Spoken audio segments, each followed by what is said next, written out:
ಬೆಂಗಳೂರು ನಗರದಲ್ಲಿ ಕಾಲಕ್ಷೇತ್ರದ ಹತ್ತಿರದ ಒಂದು ಶಾಂತ ಕಲಾ ಶಾಲೆಯಲ್ಲಿ ಕಲಾತ್ಮಕ ಚಿತ್ತವಿರುವ ಅನುಷ್ಕಾ ಎನ್ನುವ ಯುವತಿ ನೃತ್ಯ ಕಲಿಸುತ್ತಿದ್ದಳು. ಅವಳಿಗೆ ನೃತ್ಯವೇ ಪ್ರಾಣ. ಆದರೆ ನೃತ್ಯದ ನಂತರ ಎಡವಿ ಹೋಗುವ ಪರಿಪೂರ್ಣ ಕ್ಷಣ, ಸಿಹಿಯಾದ ತಿಂಡಿಗಳ ಸಮಯ. ಹತ್ತಿರದ ಒಂದು ಪುಟ್ಟ ಕ್ಯಾಫೆ, ಬೇಕರಿ ಬಾಯ್ಸ್ನಲ್ಲಿ ಅವಳ ದಿನ ಕಳೆದು ಹೋಗುತ್ತಿತ್ತು.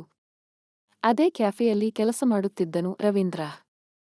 ಕೊಲೆಪುರುಷನಂತೆ ತೋರುವ ಮೂಕ ವ್ಯಕ್ತಿ, ಆದರೆ ಬಾಣಲಿಯಲ್ಲಿ ನಳ ಮಹಾರಾಜನನ್ನು ಮೀರಿಸುತ್ತಿದ್ದನು. ಅವನು ತಯಾರಿಸಿದ ಕೇಕುಗಳು, ಕಾಫಿಯ ಮೇಲಿನ ಕಲೆಗಳು ಮತ್ತು ಒಮ್ಮೆ ಉಪ್ಪು ಕಡಿಮೆ ಮಾಡಿದ ಬಿಸ್ಕತ್ ಎಲ್ಲವೂ ಮಾತಾಡುತ್ತಿತ್ತು.